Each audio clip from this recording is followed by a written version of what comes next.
Hey yo, hello, good morning, good afternoon, good evening, good all of that jazz. How you guys all doing tonight? My name is KG Prestige and welcome once again everybody to another exciting edition of the PokePod World Podcast where me and my pal Evie are going to be sitting down and talking about anime of spring 2020. This is going to be a good one because spring 2020 is finally here. Now, of course, there is a lot of anime out there right now. I mean, quite a bunch actually. So, and unfortunately, while there is a bunch, there's also some unfortunate news which we are going to be discussing in our session for tonight. So, I hope you guys, enjoy the show. I'm gonna go and hop into the call with my pal Evie, and then from there we're gonna see how things turn out. So, let's go and take a look at that real quick. Hold on. Yo, buddy, you there? Oh God, hello. Yeah. Oh God, you doing okay, buddy? Yeah, I'm doing good. I was just minding my own business until you decided to pop up and give me a jump scare. But I'm sorry. No. All right. Well, that's good to know. Then I'm glad to see you're doing okay. So yeah, of course, somebody says what anime. You'll be surprised. You would genuinely be surprised with what anime have actually been premiering this season because while there are some unfortunate misses, there are definitely a lot of hits, and even some that I highly believe many people are going to skip, and I'm wanting to make sure I give you guys the proper reasoning as to why you should watch certain shows, because there are a lot of shows in particular, Evie, that I saw this season so far anyway. I didn't see every single one of them because, first of all, that's insane. But I watched as many as I could, and I want to talk about them because I feel like some are going to be ones that people are going to brush off to the side. Or maybe they might add it now, given that, certain anime shows have sadly been delayed for reasons that I cannot say because apparently that's a bad word to use now. So you guys already know what that is. Now, with that said, originally we had intended to do these streams on Thursdays every week from now on because we had planned to watch every episode of the final season of Snafu. I believe it was called Snafu Climax for the dub anyway. That was initially planned to have been our upcoming sessions for future pods. Unfortunately, that show, including a massive amount of other anime shows that were supposed to premiere this season, have sadly been given the axe and are being told that, hey, we're going to put them sometime in the future. Some of us don't even know when it's actually going to happen because I believe the only one that I know that's actually going to happen in July or June is Sword Art Online. Because that also got delayed as well. And that was confirmed to come out sometime in the summer. So it's going to be in summertime around June or July. But the other ones, right, like Snafu Season 3 and other shows available that were supposed to be available this season, they were told that they are being held back until they get a new date for it. And we don't know when that date is. Got me somehow. I'm so mad, dude, because I was so excited. We've waited years, ladies and gentlemen, for the final season of Snafu. And yes, we know the books are out, the light novel is completed and all that, and we got our answer there, but I don't want to go there just yet. Not yet. I want to experience it with the way I originally began my journey with that series in anime format, and given that it is the final season, it's only appropriate to end it off on that note.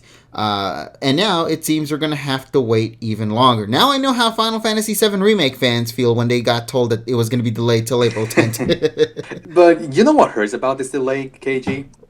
It's what? the fact that they announced the delay like 2 days before the premiere. I think it was on a Tuesday, I believe. Yeah, because every other anime that would be delayed was like announced weeks or even a week before it would air. Here, it's like, nah, bro, we're just going to make sure we wait 24 hours or 48 hours before it actually premieres to let you know instead, hey, we're not going to actually air that show, and instead we're going to put, I believe, Season 2 in the slot instead. So it's like, bro. That hurts, bro. That hurts. Yeah. Yeah, wish they delayed Food Wars in place of Snafu. Oh boy, I got things to say about about Food Wars here. No. Yeah, okay. But no, ReZero also did get pushed back to July, sadly, as well. If I recall correctly, they did mention, or at least they had the ReZero director's cut earlier last season, and there was exclusive new footage at the end of ReZero. So if you haven't watched the director's cut, you should go take a look at that, because the finale of that one actually did set things up for what is expected to come in season 2. So I'm looking forward to that. But sadly, as mentioned before, we have to wait another few months. At least we got Digimon. Hell yeah. Ain't that shocking to know that Omnimon of all Digimon is going to be appearing in episode 3. That means next week's episode, because episode 2 already aired earlier today. So we're not going to talk about that. We already actually did our Digimon review on our Monday pod. So if you haven't had a chance to hear our thoughts on the Digimon anime series, go check that out. Now, another thing I also want to add, just to give it an update, because I haven't done this in a while. Sure. Right now, starting tomorrow, and then going forward anyway, all episodes of the PokePod world are going to be on YouTube. They're going to be uploaded consistently daily now, because originally I had intended it for it to be more like exclusive here for viewers to watch it in the moment right now. And then those later who are on YouTube can watch it later. But given everything that's happening right now, I feel it's more appropriate to kind of get those uploaded onto the YouTube channel now. So I'm going to make sure I get those out of the way. And so on a daily basis, you guys are going to get sessions. I think it's 13 through 29, all uploaded just day by day. So if you haven't watched any of our previous sessions, because, you know, they're not available here on Twitch no more, you can definitely go check that out when they get uploaded. So look forward to that. But that is unfortunate about Twitch, is that eventually they do get rid of past podcasts. But, you know, like, even though KG will be uploading some of the clips up on YouTube, don't forget that we also do have SoundCloud if you also want to catch up on some of our past podcasts. Yes, we do have SoundCloud as well. I'll keep up to date on that one, because there are some things I need to fix for that. But yeah, so there is quite a lot that has gone down within this season, man. And I don't know, Evie, out of curiosity, before we actually begin our session for tonight, I'm interested to hear, how many anime shows did you get a chance to watch from this season? So from this season, well, just today we did get the second season of Kaguya-sama. Great first episode, by the way. So that's one of them. Alrighty. It's like 1, 2. I'm looking through the list here. 3, 4. And including Digimon 5. So far, 5. But there are some other animes that I do want to eventually dive into. Yeah. Especially Tower of God. I got a few friends that have to watch that anime, and I've heard a lot of great things about it. So I might watch Tower of God eventually. Neat. Now, I will probably as well. I'm just waiting for more episodes to come, just so I can like binge watch it, because a lot of my friends that I know, 3-episode rule, right? So I'm just waiting for more people to tell me when it's going to be uploaded. So I have, I believe, 5-6 anime shows I watched so far this season. Okay, so we have a couple, and I'm pretty confident that some of the shows that we've been watching, Evie, might actually differ, because there are shows I've watched that have already aired that I didn't get a chance to watch it, and then vice versa. Maybe I watched something that you might have not watched. So it's going to be an interesting experience for this week's pod, because I'm sure we're going to probably try to talk about the shows we watched and see if it's something that you would recommend from the very first episode, or maybe there are certain episodes already out right now that you would like to recommend. So you thought, listen, man, I thought Kaguya-sama was going to be delayed. I am so glad it's not delayed. Kaguya-sama. Thank God. Thank God, man. I'm so happy, because I'm watching all the shows so far. A lot of them tend to be a lot more drama or action heavy, fantasy. Action heavy, that too. Yeah. We want something psychological and comedy based, and Kaguya-sama just so happens to fit in that. So yes, unfortunately, Sword Art Online did get delayed. It's coming sometime this summer, June or July. And it's crazy to think that some of these delayed animes, we could have had a lot more to watch for spring 2020. It could have been a very strong follow-up compared to winter 2020, if you ask me. But it is what it is, given the current situation. But you know what, though? You know what? Yeah. I feel, I know this might sound rude, but I'm kind of happy it got delayed, certain shows. because it gave me an In a way, opportunity. yeah. In a certain way, because of this change, it gave me an opportunity to watch shows that I initially mentioned that I was going to put on hold because I'm watching so many anime. And now Mm-hmm. I'm watching them. And I got to say, man, I am genuinely surprised with a couple of them. So I have with me the list of what shows I do intend to talk about. And Okay. we will definitely go at it one by one. And I'm curious about to you guys as well, in the viewers right there, to let me know in the chat, like, what shows in particular have you been watching within this spring 2020 season? So, oh man, Dill's talking already about Gal and Dino. I can't wait to talk about that. Now, And go Joey on. mentioned Sing. Joey mentioned Sing yesterday for me. I think it could be an underrated anime if you ask me. But Did you first, watch we'll it? eventually get into that. I did watch the first episode. Oh my god, yes, let's get. Oh, dude, I need to talk about that. I need to talk about that. All right, so first topic, huh? Oh my god, listen, man. I I was one of those people. I'm not gonna lie to you, Evie. I was one of those people who said I was probably gonna leave this to the side only because there's just so much anime at the initial time that I mentioned this, because we had Kaguya-sama, we had Sao, we had Snafu that were supposed to Yeah, leave. snafu. It was just too much that to the point where seeing yesterday for me was kind of in the shadows because of it, right? Yes, exactly. That's the thing. It's like I want to talk about it. I just did not have the time to put it. Yes, I know we're in quarantine, but listen, man, I had a lot of other things to do as well while indoors. So I was a little concerned. I was a little concerned about this because I was like, will I actually get a chance to watch it? And thanks to some of the delays that have went down, yes, I did get the chance to watch it. And bro, Attaboy. I will say I only watched the first episode. I know the second one just came out recently, not too long ago. And I don't know if it's just you, maybe it's me, maybe it's everybody as well, but dude, to me personally, I loved that first episode. That was a really good episode, and they'll brought up pretty good points because Netflix is known for that slice of life aspect, right? Yes. Which is why it's one of my favorite animes of all time out there. Seeing yesterday for me could actually be a good replacement for Snafu, given its context. Dude, man, I was genuinely blown away by a couple of things about this show. So first of all, let me go and grab this here. I need to make sure. In Japanese, this anime is known as Yesterday wo Utate, otherwise known as Sing Yesterday for Me. Now, this anime let's read the synopsis here real quick. After college, Riku Ozumi, a boy without much ambition in life, takes on a job at a convenience store. The days pass by uneventfully for Riku until he meets his former girlfriend and classmate, but especially thanks to the unusual Haru Nonaka and her pet Raven, and that's where it ends. Okay, so, man, wow. Okay, I'm going to bring a couple of high points real quick. I want to talk about some of the high points about this show. For starters, Go right ahead. For starters, I am so glad, so glad we finally shifted out of the high school, middle school anime cliches. Yes.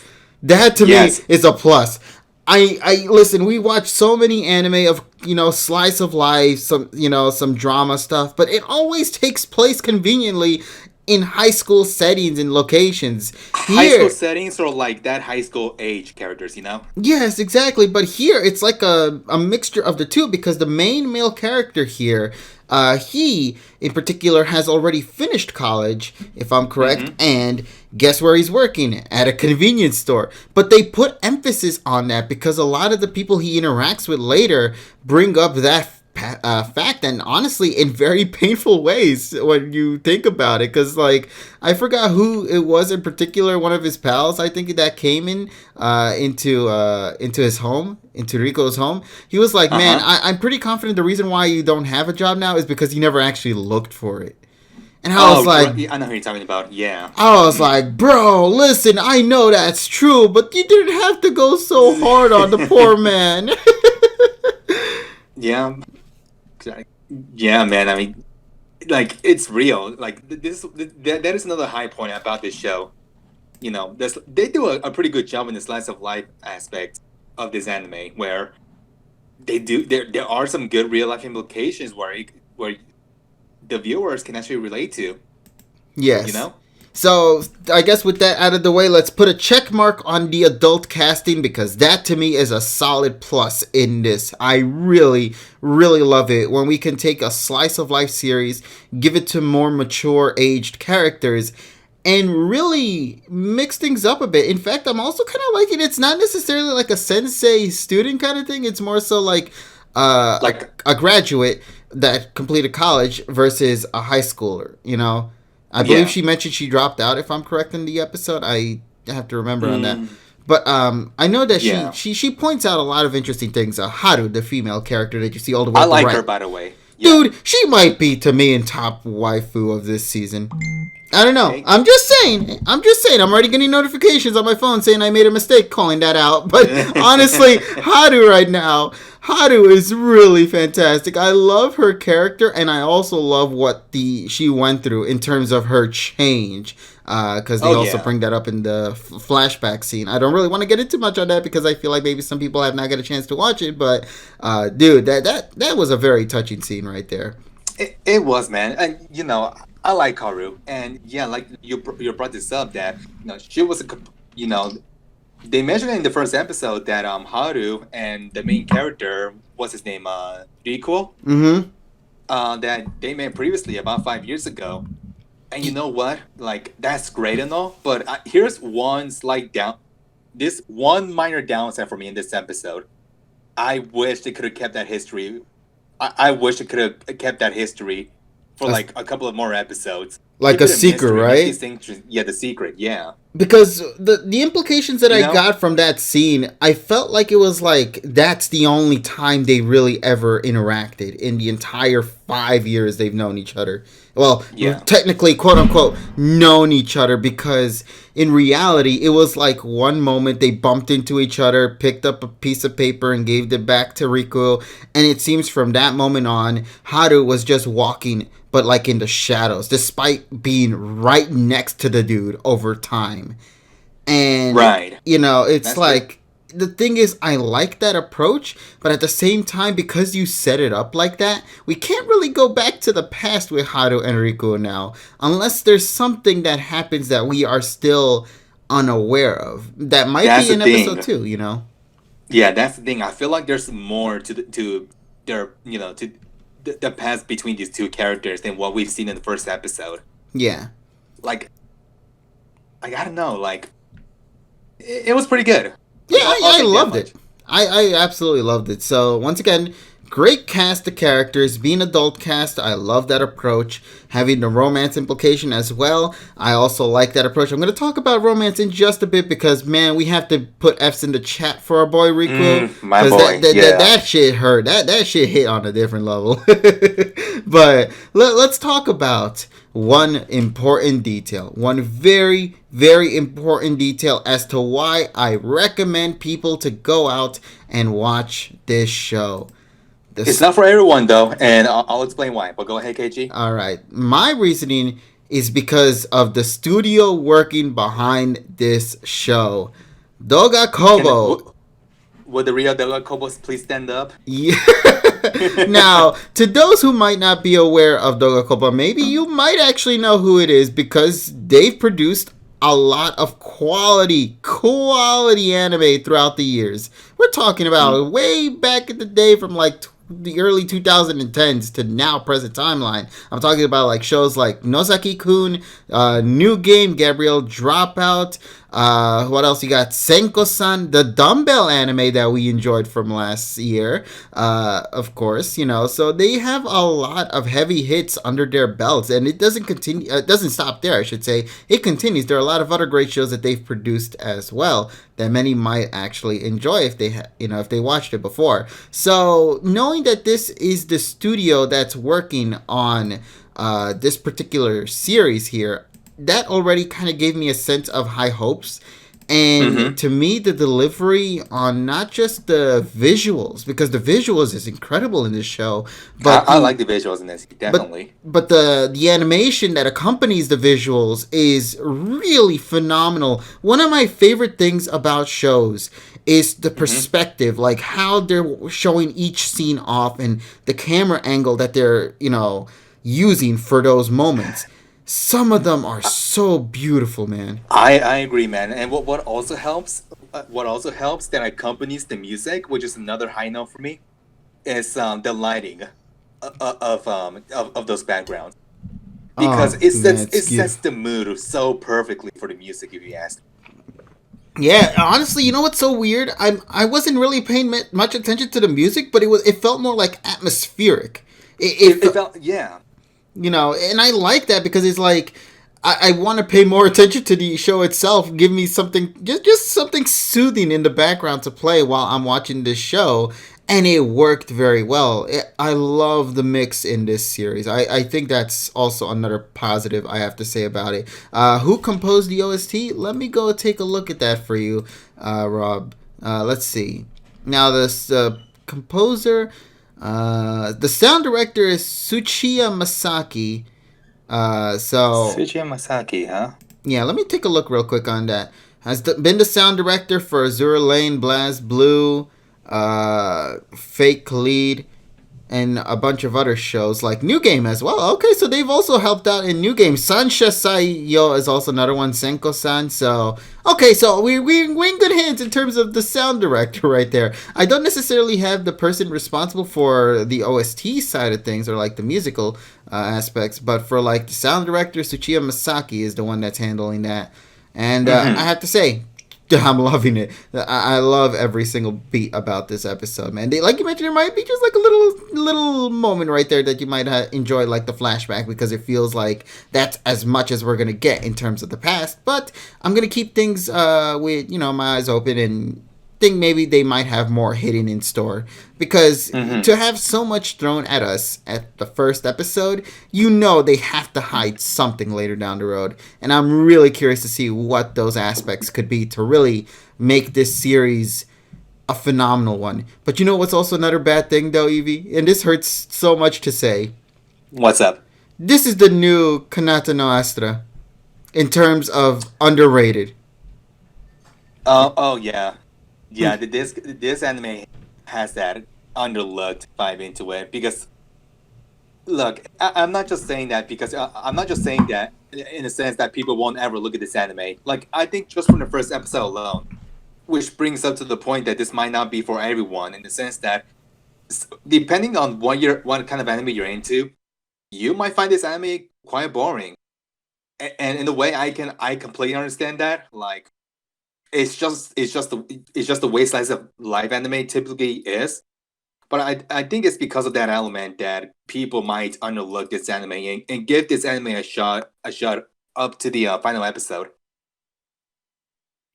Yeah, it's going to be interesting though to see how people are going to approach the series, because now that certain shows have no longer become a part of this season, I hope people take this opportunity to go and watch this show. It really Mm-hmm. deserves it, man. It absolutely deserves all of. Well, to me personally, I've enjoyed the first episode so far, so if you are in the mood for Mm-hmm. something of slice of life, this is definitely one to go into. And now, let's get into a little bit of the spoiler side, because Sure. I know we want to talk about something, pretty major, because like this first episode, it did quite a lot in setting the mood, giving us the location, the visuals, the Give characters, Yeah, and all that.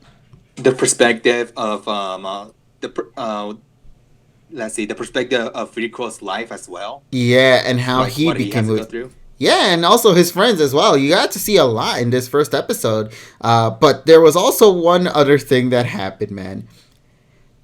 That moment when he had to go and confess, because Oh boy, yeah. uh, Let's reverse the maps in the chat, guys. yeah, And F's in the chats for our boy Rico. Because when she said, when that woman said to him, "Can we just be friends?"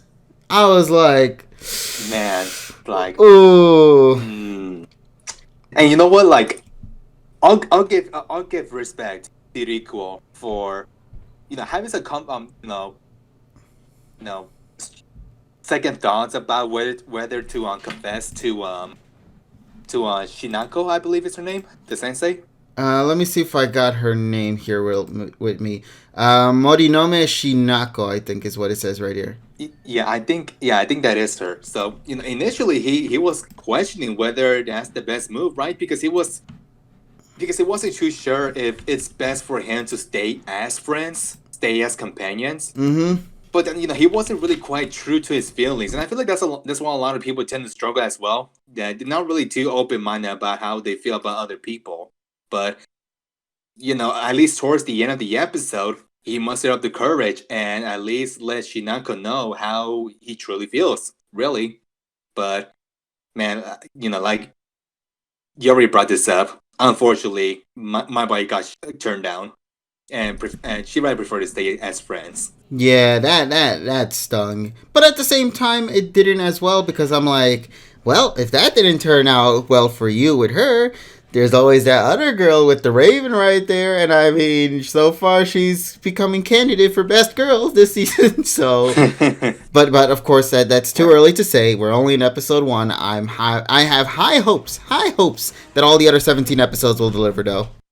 Mm-hmm.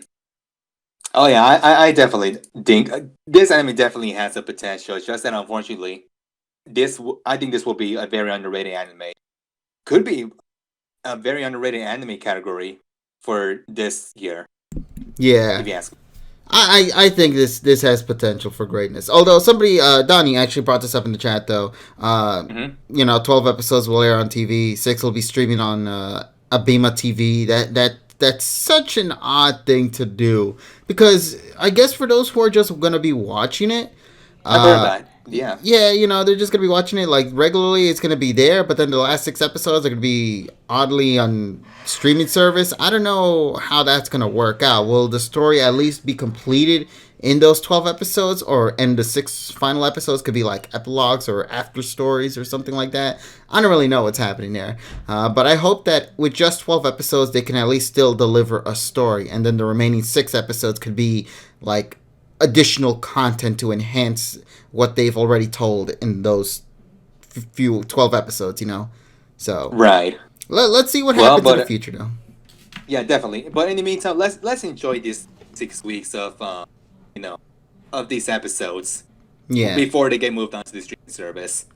I know, and I'm gonna enjoy every single minute of it. So far, to me, the first episode had delivered. I have yet to see the second episode. I'm looking forward to watching the second episode because it looks promising. So fingers crossed for good quality anime content. But once again, yeah, I'm looking forward to the character development because, man, there's a lot of characters I'm interested in this series, and especially on the main character. See what he finds in life. See if he could find his sense of purpose. Yeah. Because that is something else that he's also working. And man, I think the best thing about this show is just the fact that it's so relatable to so many people.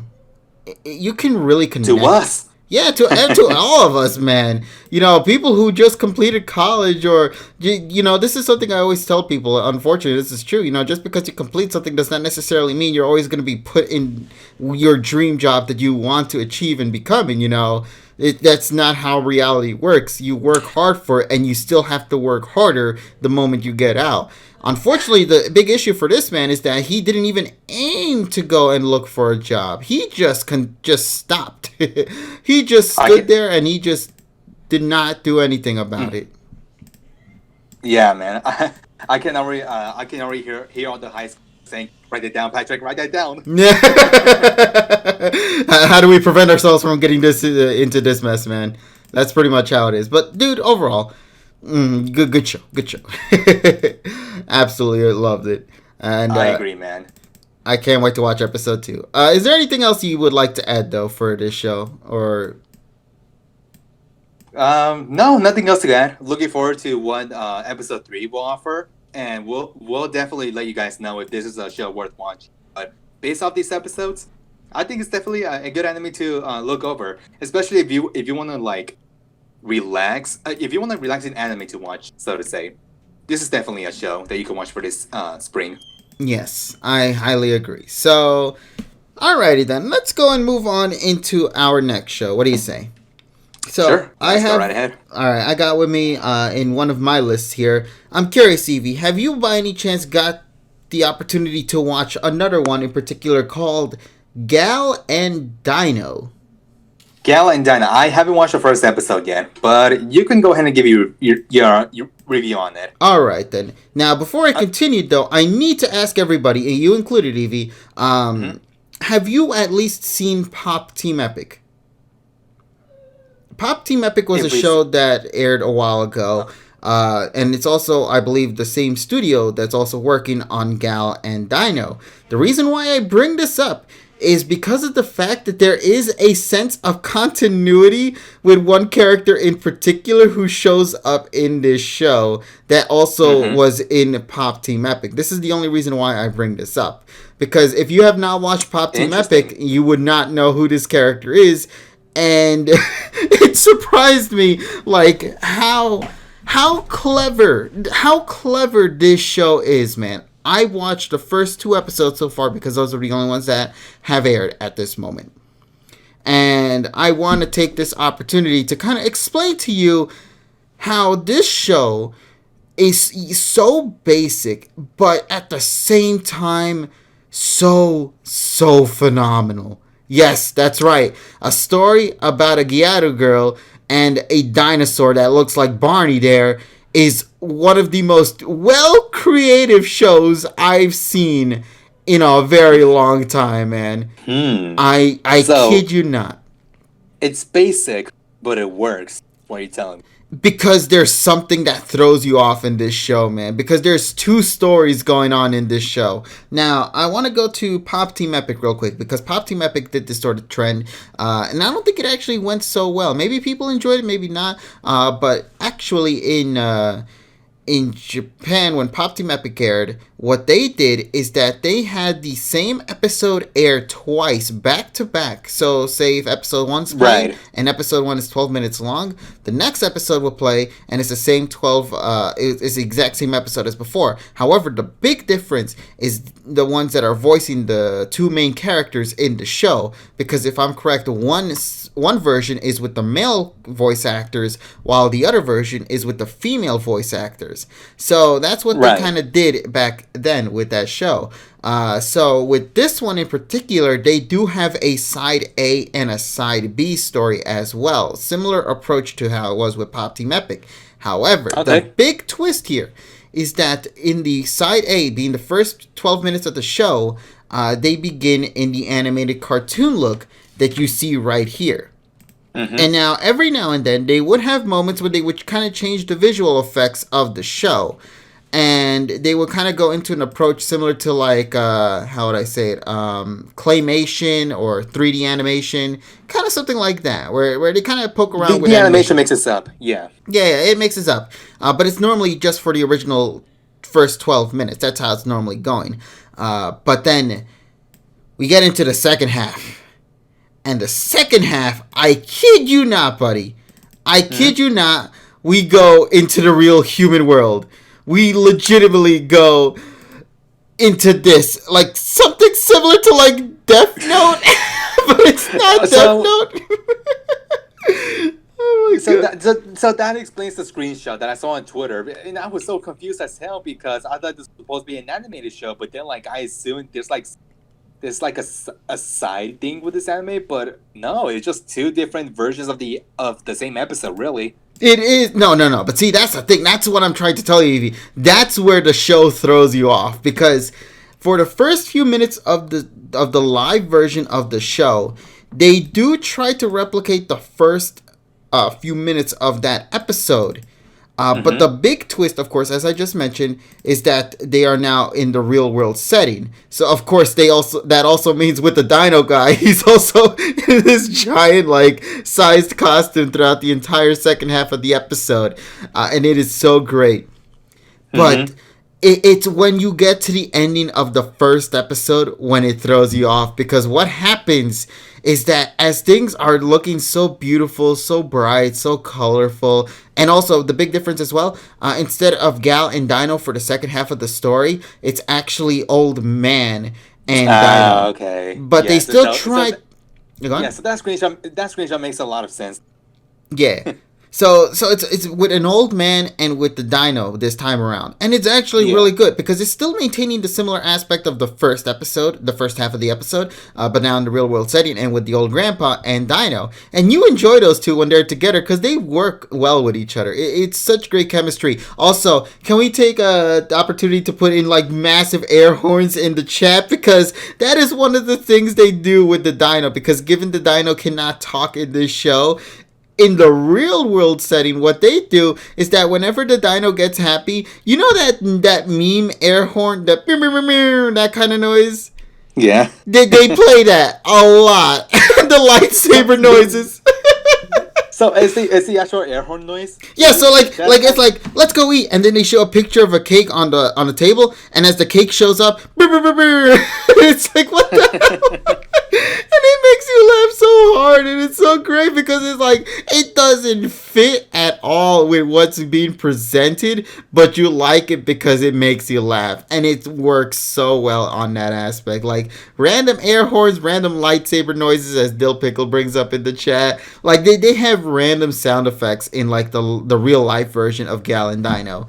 But then of course, let me get to the ending of the first episode. Because this is where it changes. See, in the original one, it just ends on a happy note. In the real life version, the way they end the first episode off is they kill the old man. Oh no. Yeah.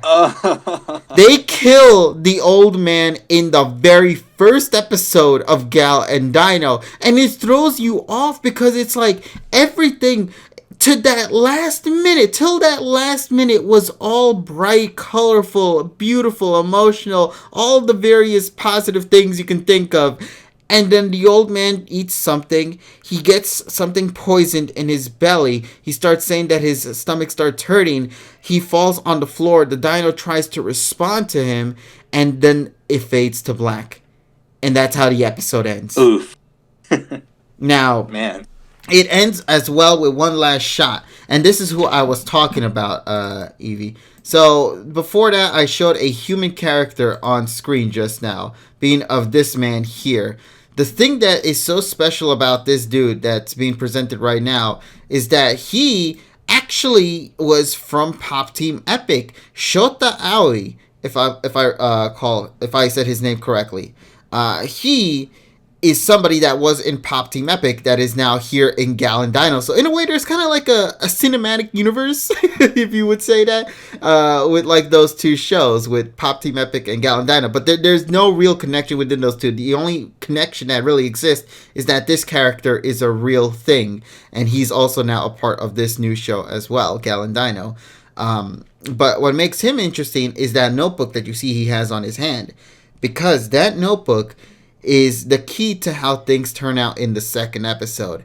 I don't want to say anything, Evie, for the second episode. If you ever get a chance to watch Gal and Dino, I guarantee you that second episode, when you get into the real world setting of the story, it's going to throw you off, man. It will. Yeah, I might have to actually look at this now that you provided analysis of this series. I have more. That. I have more appreciation for like the real world kind of story than I am for the actual main story that's supposed to be going on. Because like the anime story is comedy, it's cute and all that. But when you get to the real world one, that's where the drama kicks in, and the drama storytelling is absolutely superb, man. It's simple but effective. And I think that's the best way to describe this this anime in particular. You know, it might sound stupid, but to me personally, it sounds like it's a telenovela. Yeah. I shit you not. It legit feels like that, but it works. It works. So give it a watch. Poison in Spanish. No, I'm kidding. Stomach pain in Spanish, indeed. But yeah. So also, by the way, they do show off a gal girl in the real world setting as well, who's supposed to be the main cartoon version. You'll see her later as well. And let me just say, she looks Beautiful, man. She looks absolutely phenomenal in the show. I love it.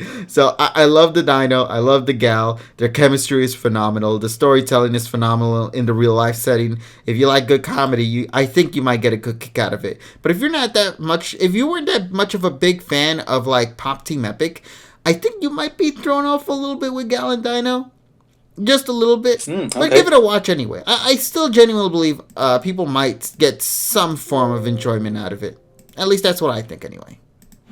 All right, I'll take a look at it when I get a chance. Yeah, so let's see how things go for this, and hopes for the best. But yes, so far for these 2 episodes, I've been personally getting a good kick out of it. So fingers crossed for more good quality Dino content. All right, so Evie, I just want to make sure real quick because, of course, I've already gotten the opportunity to talk about a show that I've watched that you haven't watched. Let's try to mix things up a little bit. Is there an anime that you might have watched that I haven't had the chance to watch yet? If you have any anime shows in particular that you would like to bring up, maybe I could point out that that's a show I have yet to watch. Okay, well, let's see. There are 2 shows. One of them is brand new animal, but I feel like we kind of touched upon that a little bit based on the first 2 episodes. I'm not sure if you're caught up with that just yet. But not yet. I'm taking my time with it.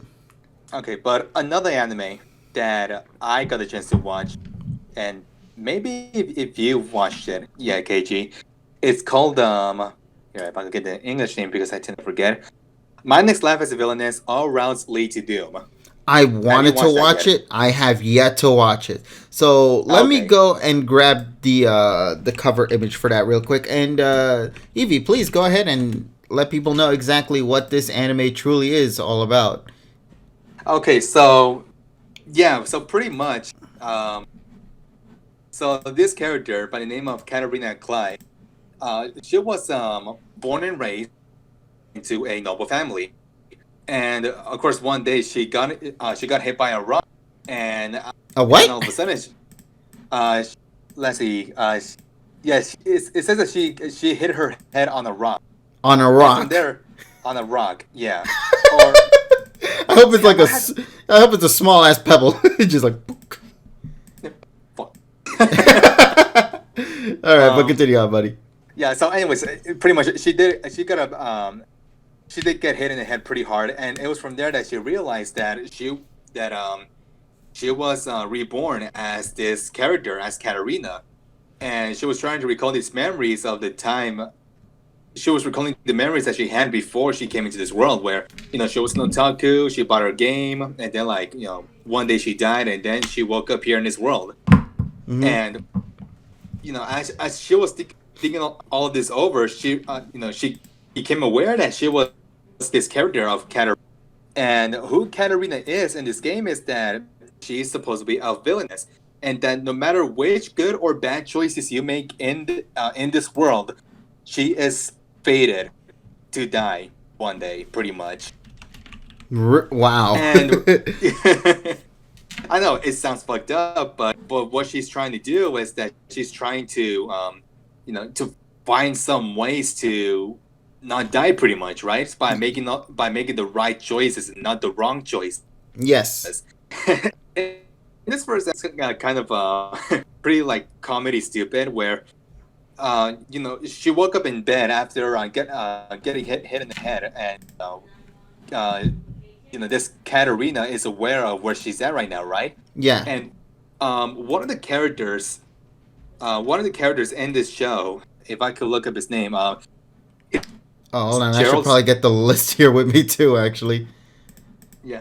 So he's one of the first blonde male characters that you meet in the first episode, and when you got introduced to him, he offered his hand, Arena, and in a marriage proposal. Mm-hmm.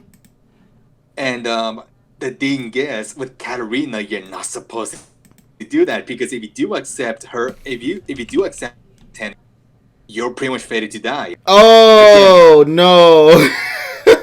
Yeah. And Katarina was aware of that, but then that moment when he offered his hand in marriage, she just bluntly accepted it, and then she eventually, and then a split second, fuck, I wasn't supposed to do that. Really? I need to see this show just because I hear it's like kind of a little like odd in terms of how it approaches certain scenarios. So the fact that it's Yeah, just like it's bam, let's just start it. It's like oh shit.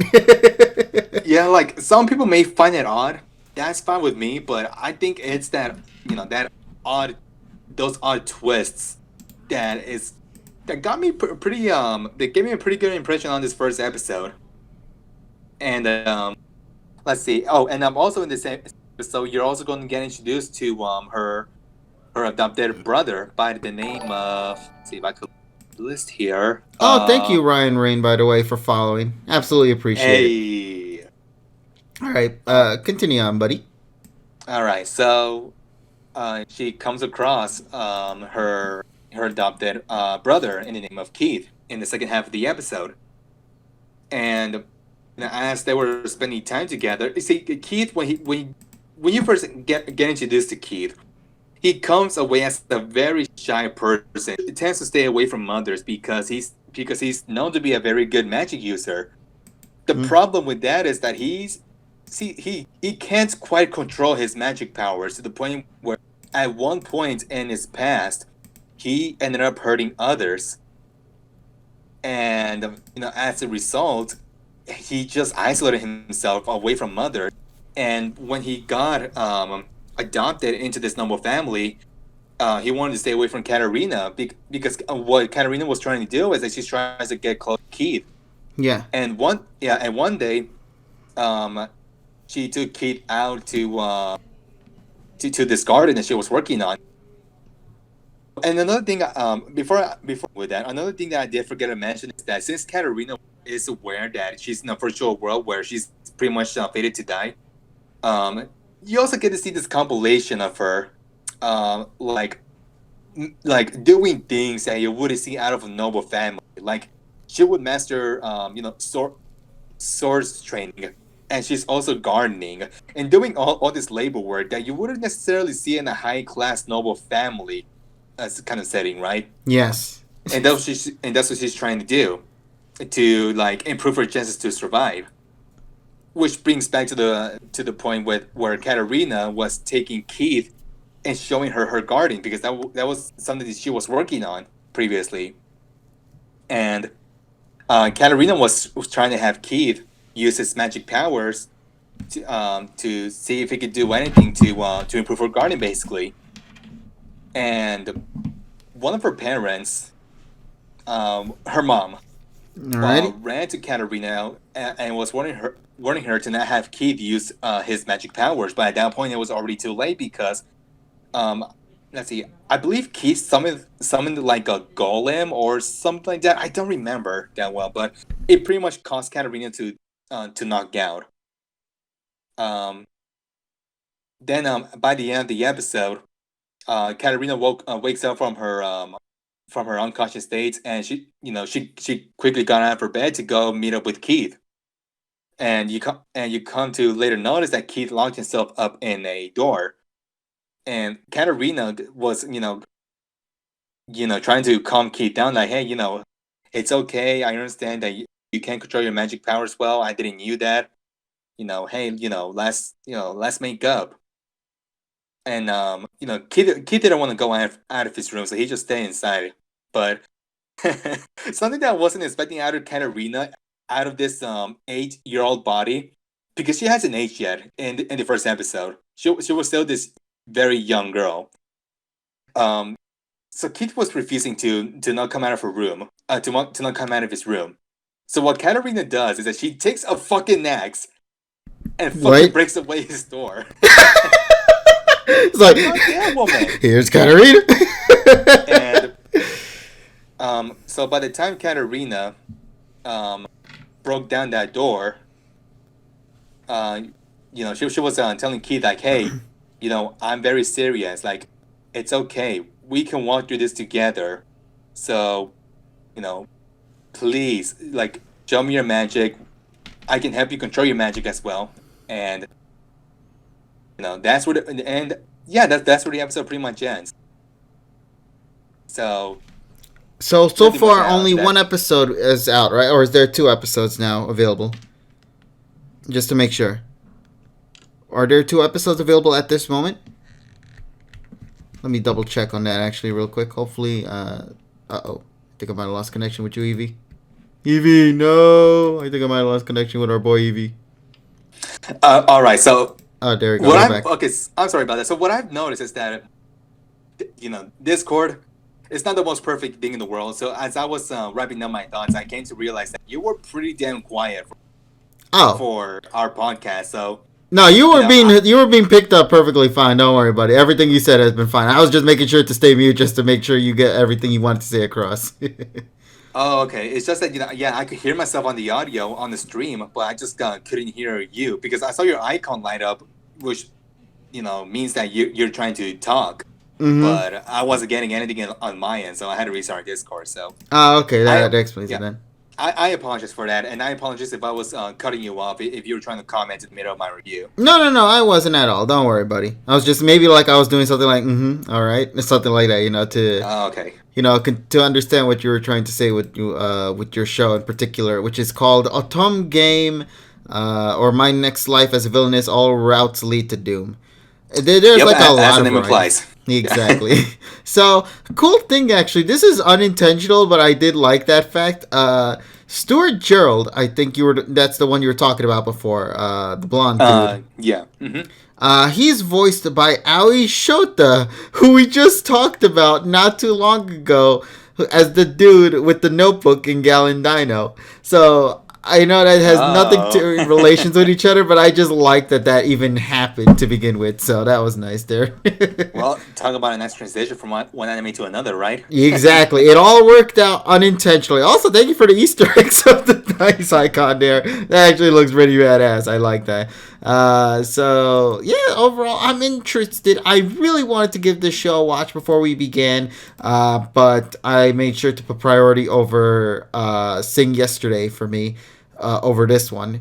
And, hey man, nothing wrong with that. I think there would be nothing wrong with both sides. I just feel personally I would have more guilt if I didn't watch Sing Yesterday for me, though, because I feel like that would be a show that I would personally get a kick out of, and I did. Now, I'm curious to see if this show here will also do that as well, because I like comedy-based aspects and anime shows, so if this show can do the funnies for me, then I will gladly continue to watch it. So, fingers crossed, though, that this episode delivers on that, or this series. Yeah, I think you'll get a good kick out of the first episode. It definitely gave me a good first impression. There will be some moments that will give you a good laugh, and I think you're gonna enjoy these characters. Nice. All right. Well, I'm definitely looking forward to it. All right, then. So, what do you say we go and move on into the next one, then? So let's see here. We got quite a few other anime shows to talk about. Of course, I know somebody earlier ago said Food Wars. I highly doubt I'm going to be talking about Food Wars, but I do got to give a shout out to one of my folks, though, one of my peeps. Hold on a second. What just happened here? Fizez subscribed at tier 2, though. Oh, thank you so much on that, Fizez. Absolutely appreciate it. And thank you for subbing to tier 2, though. That is incredible. Thank you to everybody for following as well as for subscribing. If you haven't subscribed yet, make sure to, if you have Amazon Twitch Prime, whatever it's called, you can always use that if you haven't yet. So, Fizez, though, once again, thank you so much for that. Absolutely appreciate it. And to everybody else as well, thank you so much. So somebody before was telling me about Food Wars, as you know already, Evie. Food Wars. I'm not even gonna. You know what? I'm not even gonna have the audacity to put that poster on our discussion right now. We're just gonna stay here in the PokePod World logo thing because I have to talk about that first episode premiere for Food Wars, man. Your stream, your rules. Do whatever you want, my boy. So Donnie described it best, man. Let's talk about Slideshow Wars. PowerPoint Wars. Dude, no, Slideshow Wars is the episode. PowerPoint Show is the one for the opening. I swear to God, that opening was done on PowerPoint because there was like no physical animation aside from like their hair blowing. About that. I was like, bro, you know what? The music video for the opening song of Food Wars has more animation in it than the opening itself. And the funny thing that I say about that is that if you watch the music video for that opening song, it's not like a typical, like, you know, actual singing and guitar, all that. Like, they actually make like a storybook out of it. So it's like they have cut out pieces of the people themselves, and they're just chit chatting with each other throughout the music video that you're presented with. That has more animation than what I saw in the opening of Food Wars, man. Yes, that's the thing. They literally just traced the manga panels, colored it, called it an anime, and went with it. And that pissed me off, man. That really ticked me off, because an anime is always supposed to not just simply copy and paste, but also enhance what has already been given to us. But Food Wars, ever since, I want to say maybe 3 or no, actually 4. I would like to say the fourth plate, fourth plate. The animation department really went downhill, man. Well, then again, you look at the studio who's animating this anime, and it's none other than the same studio that worked on One Punch Man season 2. JC Studios. JC staff.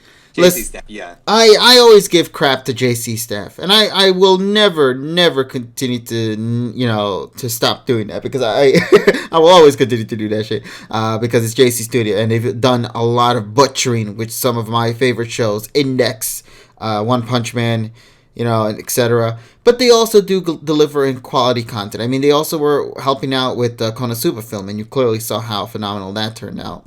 But this show in particular, man, it's not just simply the animation, buddy. It's not simply about all that. You want to know what my main gripe is? And I'm pretty confident to those who have read the manga for Food Wars, you already know what I'm about to bring up.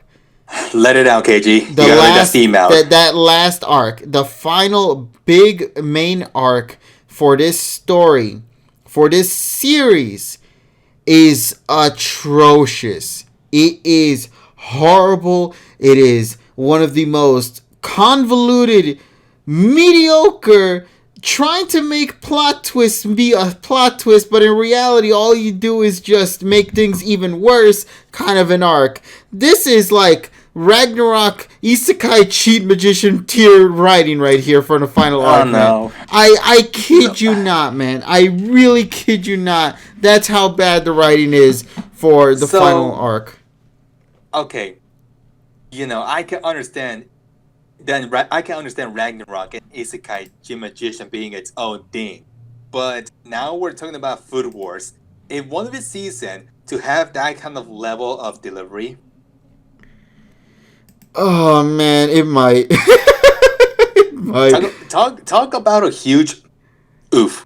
We're talking about like a spike that goes straight from the top. It was all the way up above in the skies above, tier levels of quality writing, and then that shit plummets quick.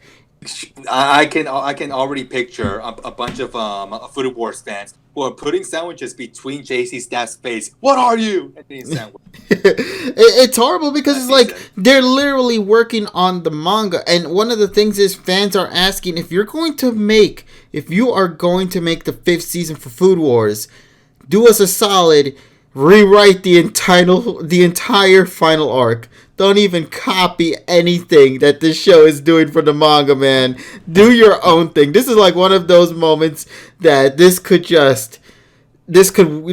get a new story and probably benefit out of it. So, because I really want to talk about some of the spoiler aspects about this show, just so people can understand why I'm ragging hard on this anime. But I don't want to, because I know people are, making sure anime that onlys. Anime onlys, they don't need to know about these things.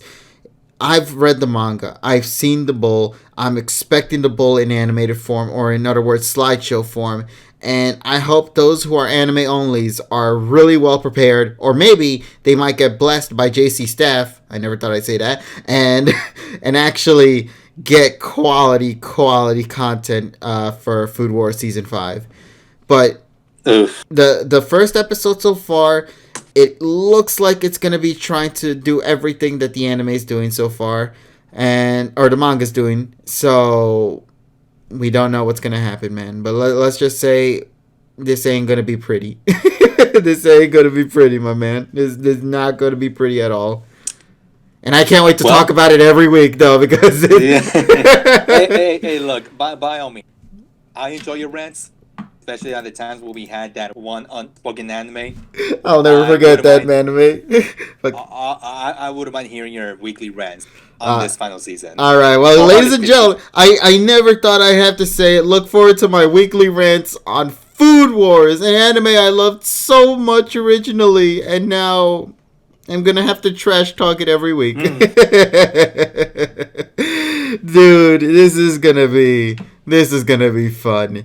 I can't wait till we get to that one chapter, though. That one chapter animated, man. That one chapter when they reveal the truth about one character who's gonna be out there soon, and the family relationship that this character has. That's gonna be where hands are gonna be thrown, man. I tell you right now, that's the moment when hands are gonna be thrown into the air.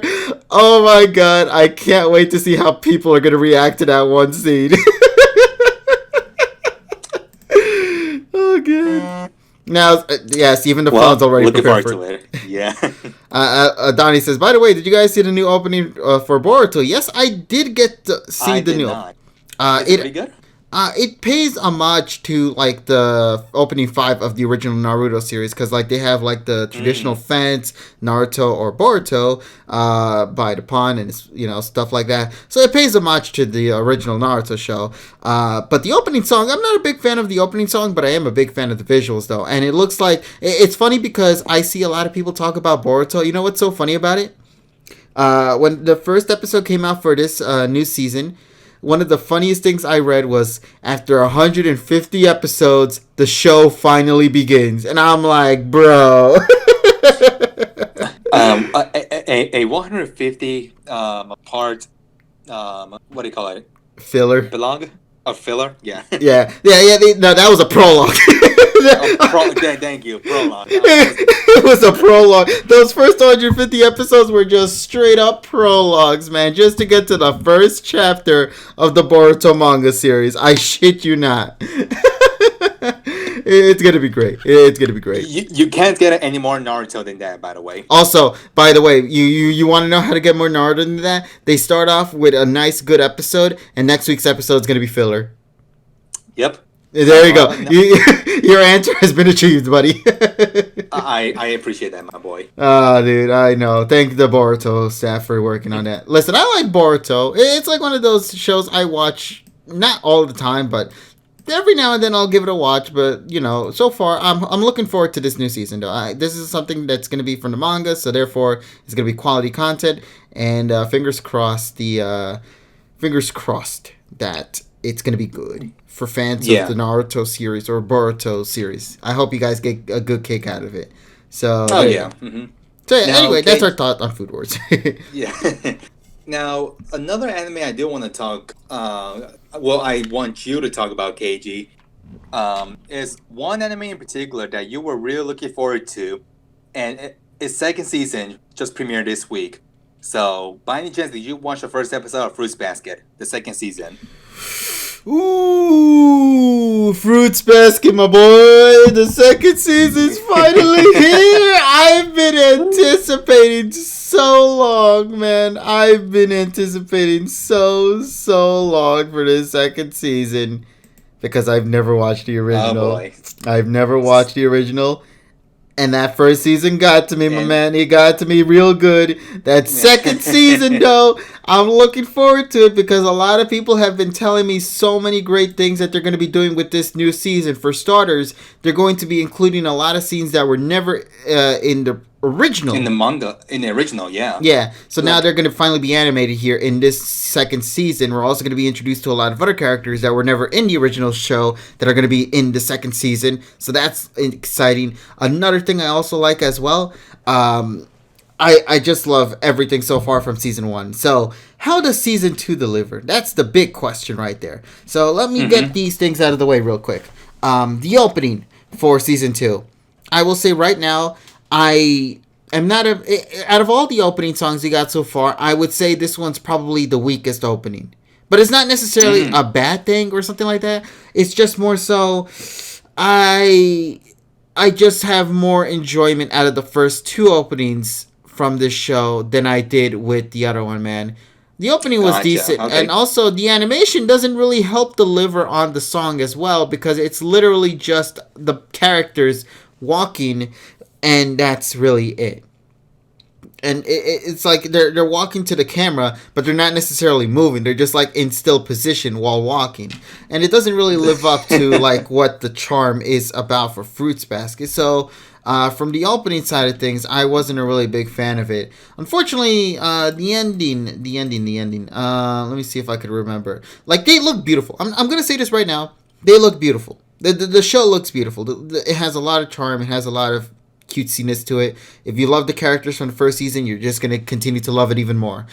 So visual wise, this show delivers on that aspect. They look beautiful, the opening and ending. It's just, for me personally, they don't live up to my enjoyment of the first season. Yeah, so kind of a weak follow-up to the first season, you would say? Yes. At least on the opening side of things, right? Yes. So now, let us take a second to talk about what this episode is all about. Go right ahead. It's a recap episode. Okay, moving on. All right, then let's go and move. Why do you think I didn't actually put the cover of the second season for, man? It's literally a recap episode. So for those who might not have that good of a memory, for what it was for the original first season, this first episode of second season will do a pretty decent job in making sure you understand everything that's going on. Now, I believe they did have some additional scenes that weren't in the original. Of course, they at the very end, I want to say, or probably at the beginning. I don't remember really well. So clearly my memory noggin is not the best right here. But dude, I'm looking forward to what this new show is gonna have, and hopefully it delivers, man. Sometimes it's weird they would need a recap. Yeah, but I think it's also important too. But I would have preferred it if it was episode 0, not episode 1, because that means you wasted an episode on. Yeah, that's a problem, and especially if you're gonna get a recap episode after season 1 being what, like a year or 2 years ago, like about a couple of months ago. Yeah. Couple of months ago. I want to say it ended. Let me see. Did it end in spring of last year, or was it summer last year? I think it's spring last year that it ended on. I want to say. So. Let's get second season. Okay, so it was exactly 1 year ago. Yeah, it might have been a year. Yeah, you're right. Never mind. Yeah, I mean, and you gotta think about this. Like, after a year, do you really think it's that necessary? If you watch the entire first season, and it still should be pretty fresh in your mind, you know. So, if they're going to be doing a recap episode, do what the first episode of My Hero Academia, the third season did, where the fourth season, excuse me, where it's somewhat of a recap episode, where you're still getting some new things out of it, you know? Yes. So I mean, it's still, yes, it's just been a year. It just came out not too long ago. Is it needed? For me, who clearly has bad memory, yes. Okay, for people like you. But they could have done something simpler with this. They could have just called it episode 0. The fact that you call it the first episode makes me think that, it's like, okay, you think you're going into new territory. But it's more so, you're really getting a recap of some of the events that have played out so far in the first season, and a little bit of what you could expect from the second season. I love the characters. I love my girl Toru. I love my boys, Kyo, Yuki. I loved all those guys so much. Shigure, my favorite rabbit character, Momiji. I could name all of them, man. I love the goth girl, as I like to call her. You love everyone in this show. I love everyone in this show, except one asshole. There's one asshole in this show, but we'll talk about him later. Hopefully the second season will continue to deliver on that. So, to me, I can't say much more. I can't say much more because not much happened. So, with this recap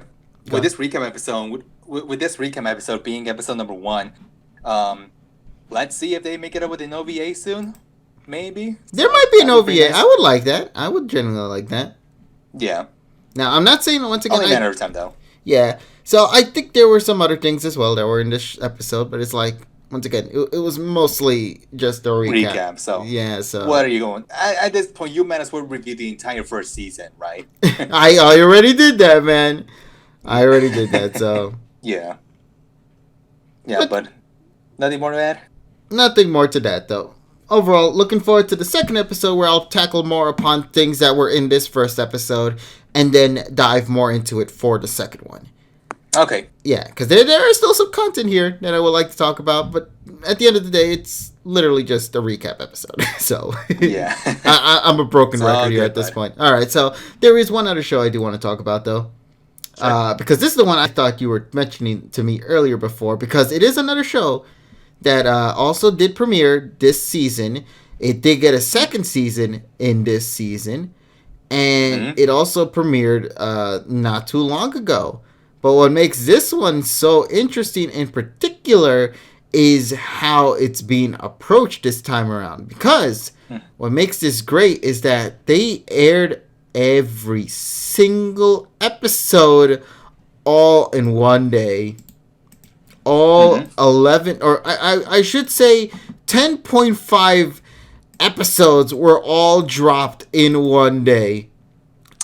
And dude, let's take this chance right now to talk about my personal favorite show that I absolutely love so much, man. I grew to love this show a lot from the first season, and I absolutely cannot wait to talk about it for the second one. The reason why I'm delaying this right now is also because I'm trying to put the image right now on the screen. No, you're good. All right. But I clearly don't have it right now set up, so let me go put this up. So let us take a second, ladies and gentlemen, to talk about Jashin-chan Drop Kick, the second season. Yes. I've been anticipating the return of my favorite Serpent Girl and Goth Lady Girl right here that you see right here in this image. These were characters I grew to love and enjoy so much because they are just so goofy and fun and just great to watch on a daily basis, or a weekly basis, I should say. So I love the first season. I've talked about it back in the original the PokePod art podcast we had.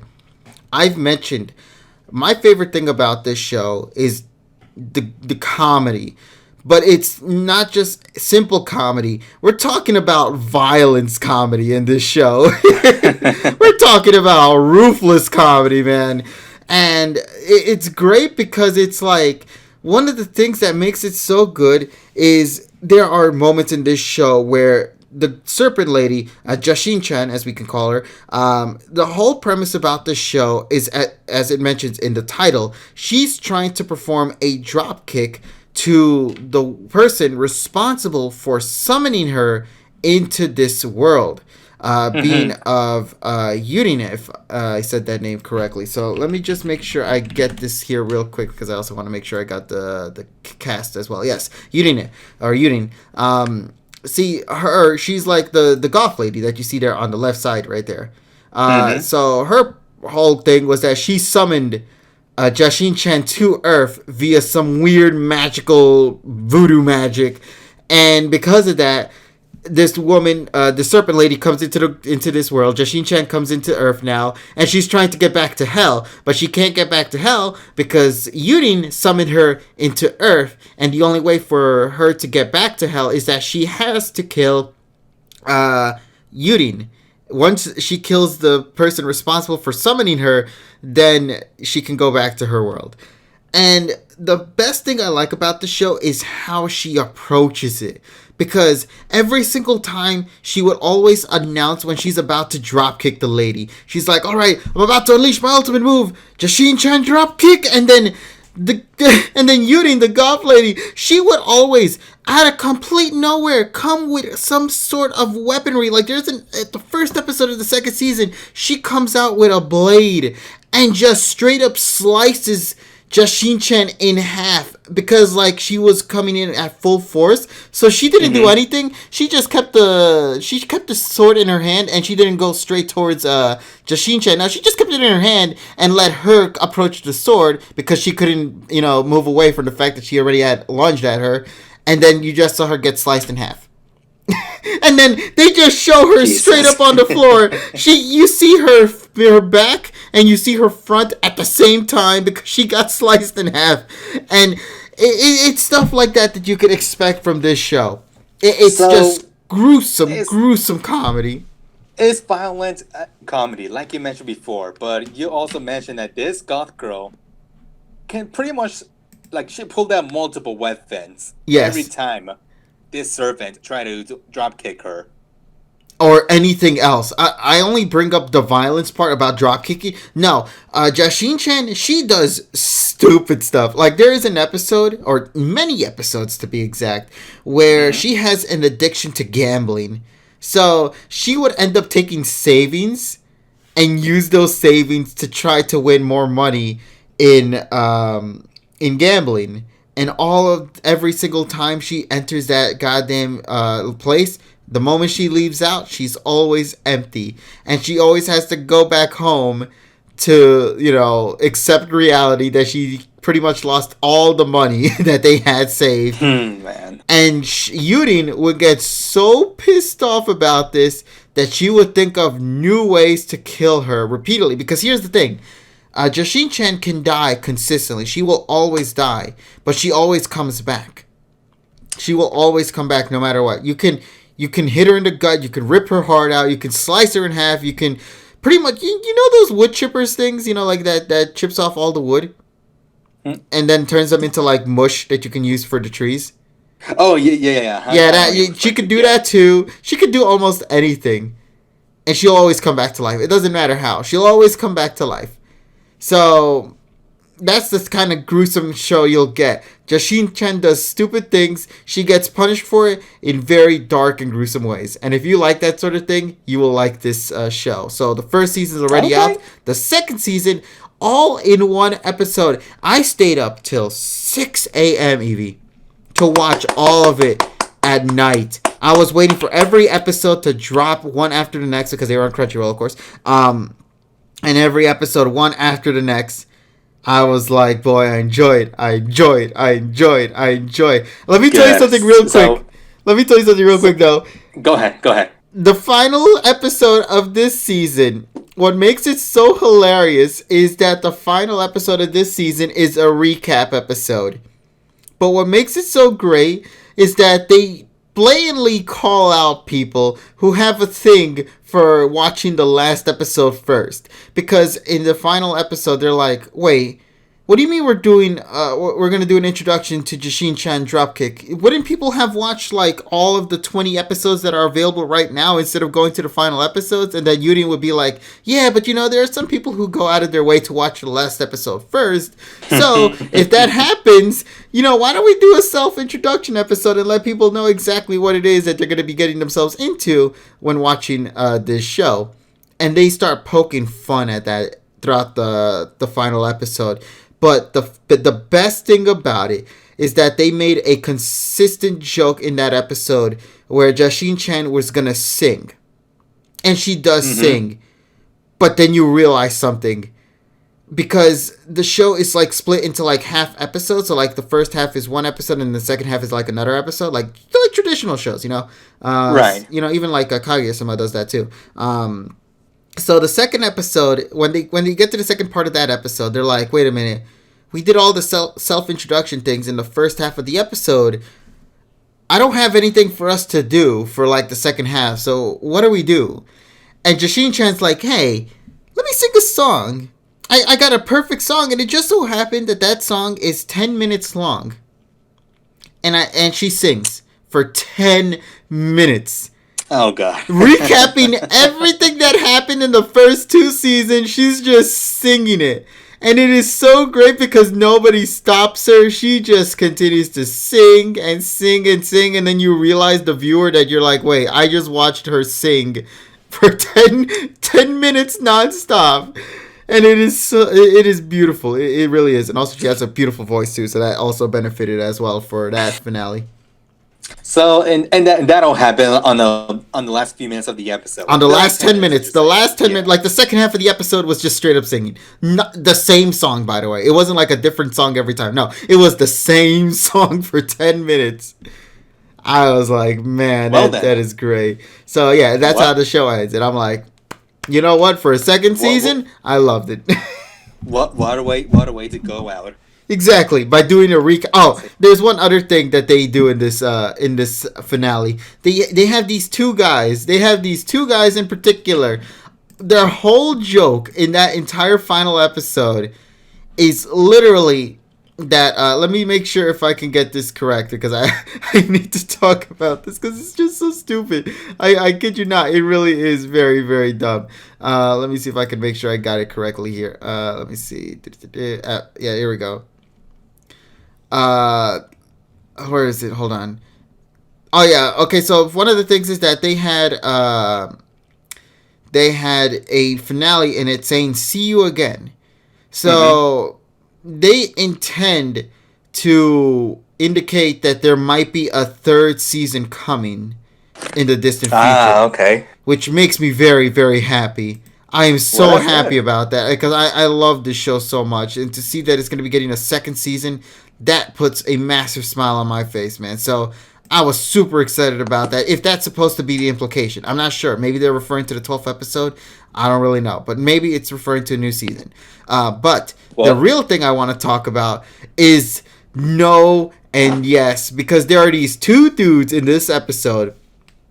And they only say no, and then the other guy would say yes. But the funny thing about it is that when they say that, on the very bottom, they would have text dialogue that's supposed to show off what they're really saying. So when the dude is saying no, it's like saying, what do you mean we're doing a recap episode for the final episode?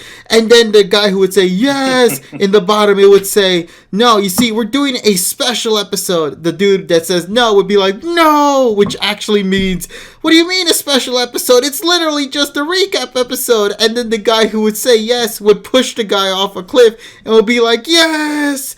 And he would just be like, don't worry about it. Watch the episode to find out. And I'm like, it's just that in the first minute of the episode, in the last minute of the episode, just two dudes screaming no and yes. And then like somebody would be like, no. And then in the bottom of the text, it would be like, but I love you. And then he would just, and then he would die. Those two have a way with words. I know. Yes. No. Yes. And it's just that. And it made me die of laughter. That was great.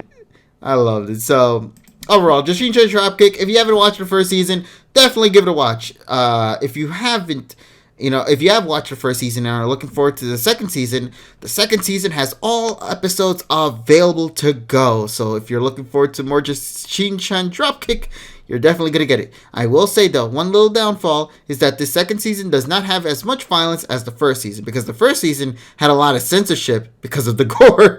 So this one doesn't have as much. But they joke in the show saying that, listen, man, we're called Jashin Dropkick, but it's been about an episode or two, and you haven't done a single dropkick at all whatsoever. So they end up having the opening change the name of the show to something, I forgot what it was called. It was like Affleck Girl or some shit like that. It was so great. So yeah, so it's stuff like that. I forgot what anime did that, where they just dropped all episodes in one go. There are a couple of shows out there that have done that. I personally don't remember which ones off the top of my head, but they were no, Beastars. I don't think Beastars did that. I think Beastars did it on a weekly basis. Yeah, I don't really recall a show in particular that did that. You'll probably remember it sometime. Yeah, probably later when it's like when we're not in the stream at all, and I'll be like, it's that show. Yeah. All right, so that's all I gotta say right now. In regards to that, overall, loved it, and hopefully, fingers crossed for season 3, man. Season 3, please deliver. Who doesn't want more anime, right? Who doesn't want more Jashin Dropkick is really the real question of the day. All right, man. Well, let me see. Do I have anything else to talk about in particular? Let's see. From my list, anyway, I did Food Wars. Did we talk about Kaguya-sama yet? No, we have not. No. How did we not talk about Kaguya-sama yet? That's the thing. I know we both watched Kaguya-sama, but like, in terms of the it's split into different for each episode. That's the way it's always been set up. So it kind of makes it hard to add anything new, right? To add anything new, but I guess we could only say what we could say about this first episode of season 2. I'm gonna say right now, say like the ones like the first like the episode of season 1, it's still going strong. It still delivers. But you are correct though, Evie. I 100% agree with you. It is really really hard to talk about it because it's like the show is great. It's similar to Sun and Moon in like early Sun and Moon where it's like it's comedy based, it's hilarious. But when you want to try to break it down, there really isn't much to break down because the jokes are the things that kind of do everything for you. So it's like all you're doing is just hearing me explain the jokes to you in a bigger scale, you know? And that's really as far as that goes. I'll say this. Here are some spoilers without context on this first episode. Let's see. Intruder. Thomas the fucking train engine. A Game of Life. And horoscope. Thomas! You know, for those of you guys who watched the episode, you know what I'm referring to. And yes, I fucking died in that part of the episode. Stupid. It's random shenanigans like that draw me into Kaguya-sama, and I'm so happy that out of all the comedy animes out there, Kaguya-sama is the one to bring the comedy alive into spring 2020. What makes it so great? What makes it so great? Is that the characters' faces are literally. It's actually the characters in the show. So you have Chica, who's like the fast train of the crew. And I love how you fits into the blue engine train so perfectly. I swear to God. Perfect. Yeah. Oh boy. It is like that to me is probably my favorite thing about this episode. It is because it comes out of nowhere. It just exactly. How did they get the licensing to get Thomas to take it? That must have been hard. They're smart about that. They don't use his face, but they use one of the character spaces, and it works. It works, man. It absolutely works. Ah, dude, I loved it, though. But once again, you need to watch the show for yourself to get the full context for the Thomas the Tank Engine thing, because the moment you see everything play out, it will deliver. I guarantee on it. If you like the first season of Kaguya-sama, you will definitely enjoy the second season. The first episode so far, pretty good. With that said, though, I want to take a chance to talk about one thing, though. The opening, though. The opening. I will say, compared to the first opening, I'm not that great of follow-up. It's still great. It's just that I prefer the first one, if you ask. Yeah, because like the first one has like that one lyrical line that everybody could say, "Oh, love me, mister," you know. Yeah. Mm-hmm. But this one is like "Daddy, Daddy," something like that. "Daddy, Daddy, go," something like that. Something like that, yeah. Yeah, so like it's still great. Like I love the song, but you know what was the real issue with this opening? The visuals didn't really do a good job accompanying it. Yeah, I figured as much. Because it just doesn't work. Yeah, it felt like it was trying to tell a story all at once.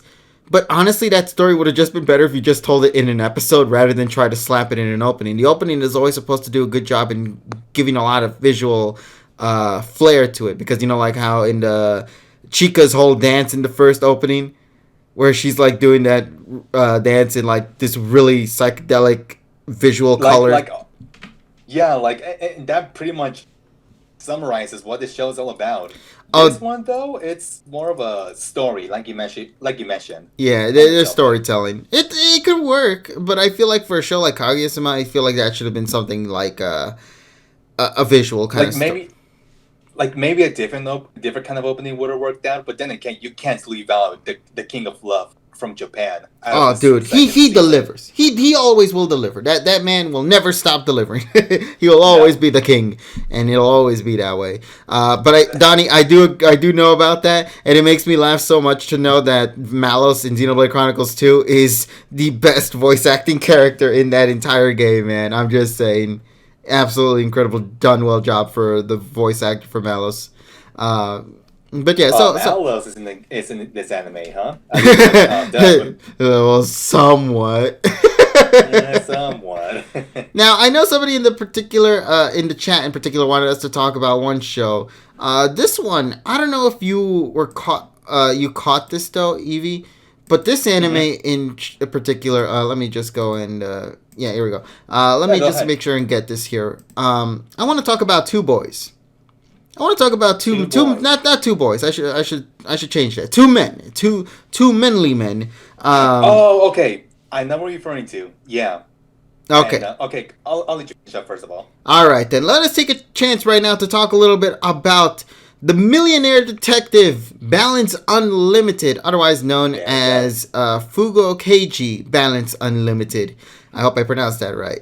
So, the two men I'm talking about, the manliest of men in a way, is in my opinion, Daisuke Kanbei and Kato Haru, if I'm correct. Those are the two guys in this show. Mm-hmm. Now, I'm really curious though, Evie, have you by any chance got an opportunity to watch this show?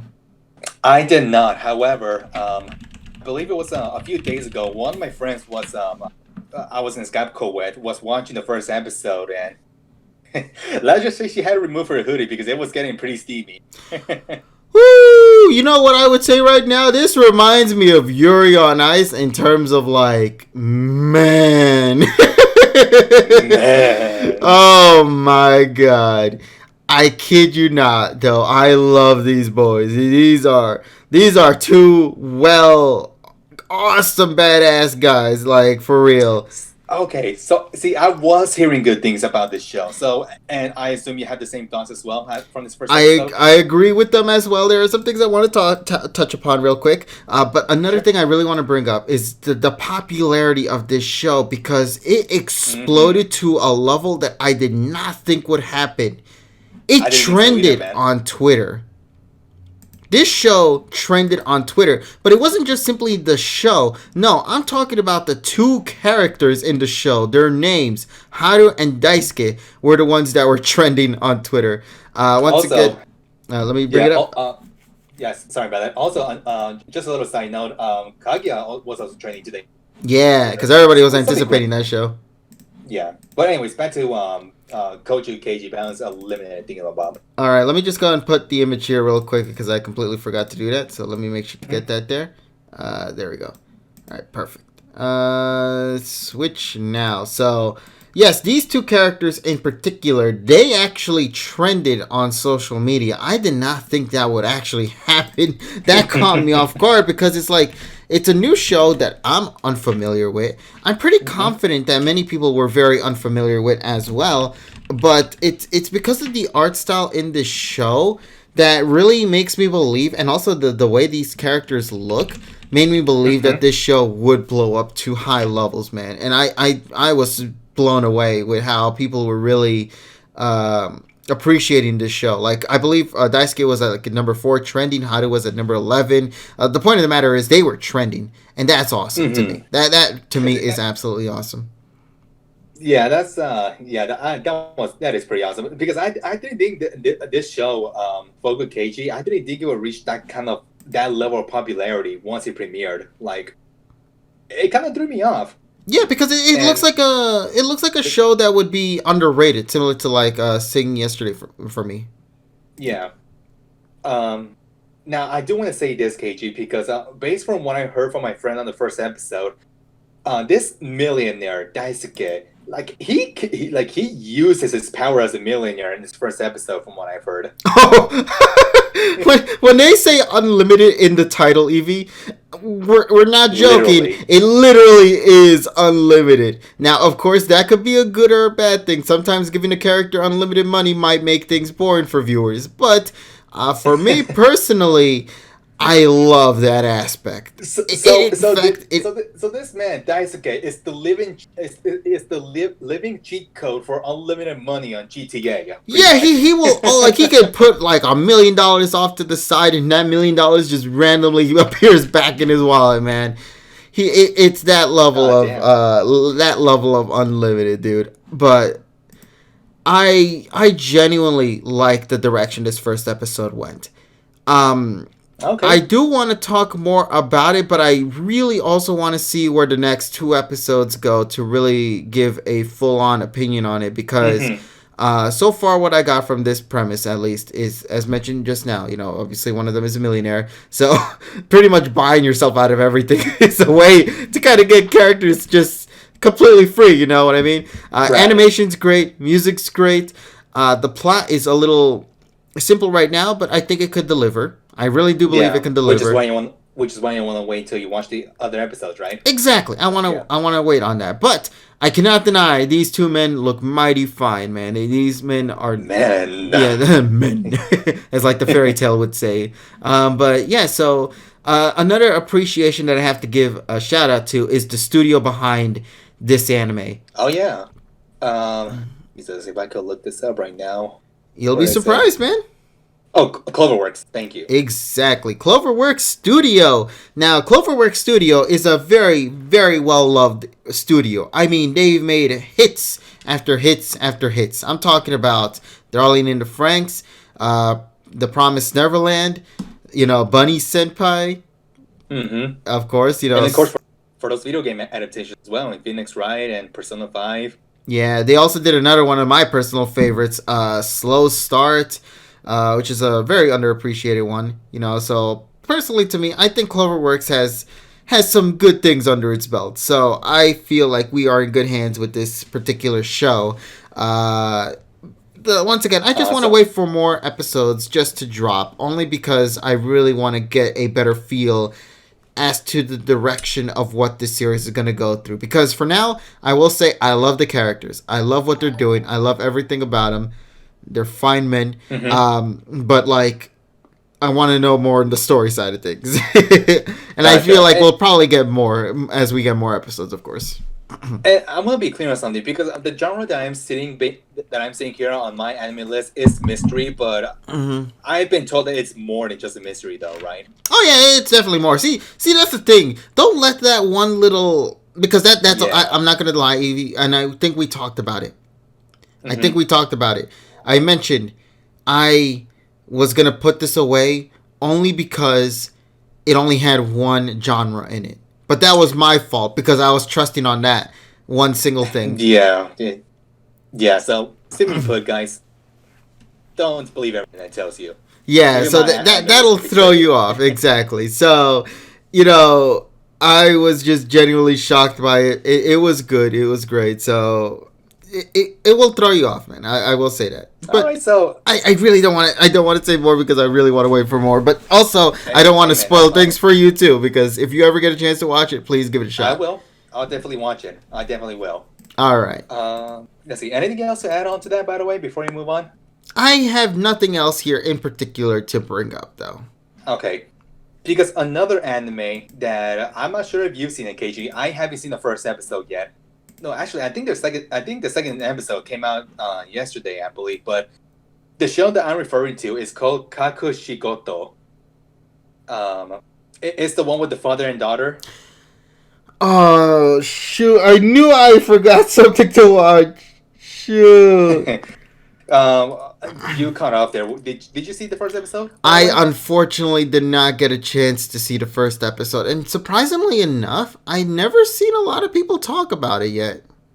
Okay, well, I'll tell you this much, because when I was in the Skype call with my Facebook friends, they were actually taking a look at this series, and from what I've been told, it was actually really good at them on the first and second episodes, because first of all, I was not expecting this show to be as funny as my friends described it. I didn't watch it with them, mind you, because I was doing something else. But funny, really now? Yeah. So you look at the genres here on my anime list. It's slice of life, comedy, shonen. But I was just hearing my friends' reaction on watching this episode, and they were they were laughing on some parts, and I wasn't expecting that because I thought they would be taking more of a slice of life approach, more of a father and daughter kind of story. Mm-hmm. Yeah. So from what I've heard, the father, if you look at the poster here, he's I Let me believe go he's get the poster image real quick so people can see it for themselves. Yeah, he's a manga creator, but I believe he's specifically a hentai manga creator or something Yes. that. I remember we did talk about that. Yeah, he has like very explicit content that he doesn't want to show off to his daughter. Yeah, and I think it's because of that they make comedy. That's where they build off their comedy from. Is that he doesn't want to find, he doesn't want her daughter to find out that he's been making things that are forbidden to her for her age. Exactly. And apparently there's also a bit of like some dark backstory in regards to what happened to their to to their mom. Like from what I've heard, she did pass away at the time this anime premiered, and I don't know, like something about like not wanting to look back into the days to when her mother was alive. Like there's a lot of mystery behind that. So it's what I want to say. Yeah. Yeah. So yeah, but anyways, I've heard some good things about it, at least from the friends that watched it. So I might actually look at the first episode and give my first thoughts on this the next time we meet.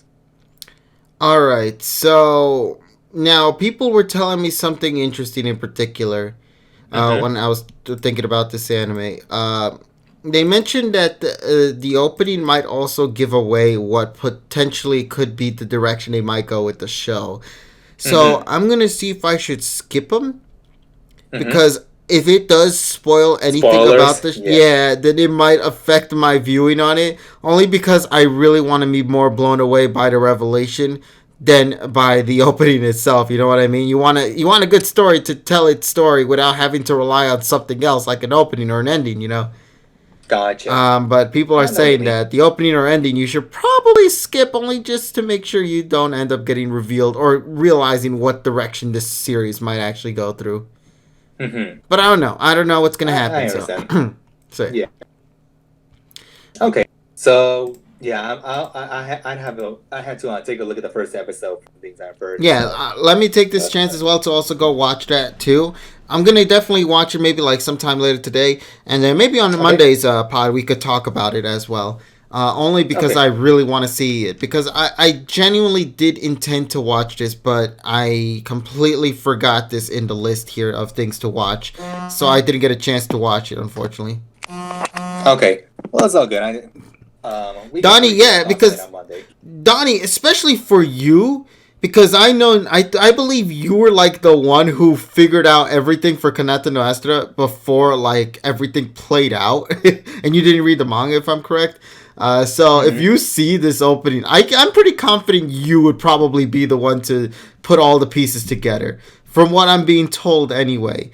So I don't know if that's true or not. Maybe they're just playing with me and trying to make me miss out on a good opening song. That could be the case.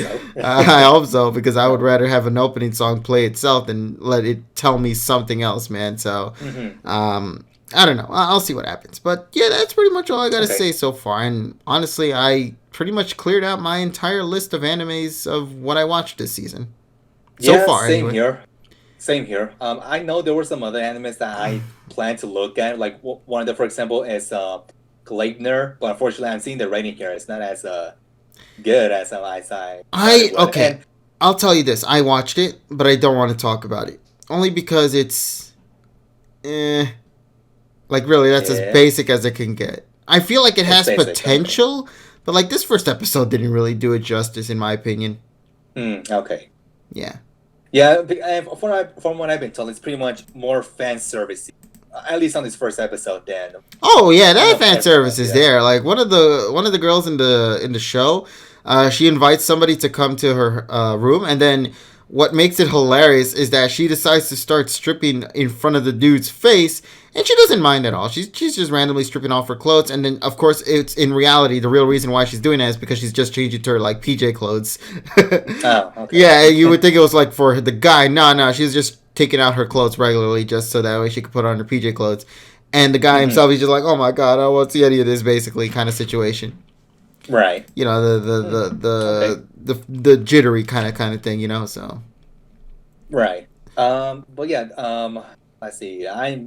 We'll see how the rest of the episode will play out, but at least from the first episode, it looks like it didn't really give much of a Nah, man, I would say it looks good, but is it good? Is the thing. Not a good start. Yeah. See, if I have to think about that, that's telling me the first episode didn't really do it justice to get you excited and pull you in.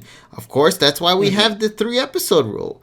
Because we're trying to make sure that maybe those next 2 episodes could be the thing that could indeed deliver. Mm-hmm. Right. But aside from that, I know you already have all of your anime set aside from your list. Now, I guess I can give my thoughts on Brand New Animal. I know I'm caught up with all the 6 episodes. You only caught up with 2, but at least let me give my thoughts based on the first 2 episodes. All right, since we have some time before we can wrap things up for tonight, go right ahead, buddy. So Brand New Animal, really good anime.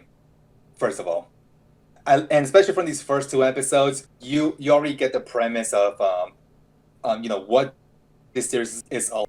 I like the characters, I like the animation, and at least up to the first 2 episodes, because I'm not gonna spoil too much, especially for your sake, Kevin. Mm-hmm. You really want to see this story is definitely worth investing to as you continue to watch these episodes, because it's a really interesting premise. So, in a way, it's like Humanoid Utopia, the anime, you would say. I mean, it looks like it's so far from what I saw in the first 2 episodes. Yeah, and just some of these character designs, like like the main character, Michiru. First of all, I like her character and I like her design. She could be one of my best girls for this year, by the way. And you also brought up Shiro, the that white-haired man who could transform into a wolf. Yes. You said he was a complete badass, and I am with you all the way there. This man could literally do just about anything. He's strong. His tone is fucking 100 times better than any other ordinary dog. He's best boy. Yeah, he's good boy. he's the best good boy. Exactly. Also, I do like the now I know that that's not her actual species, but like the weasel character. Oh yeah, the weasel character who's not really the weasel. I know it's not a weasel. Otherwise, my head would have been chewed off at that point. But yeah, she would kill you. Yeah, I also like her. But yeah, at least I know you haven't watched the other 4 episodes, KG, but I will say this much: the story does get really interesting. You're definitely going to get into the lore and the mystery around these humans that can transform into animals. Yes.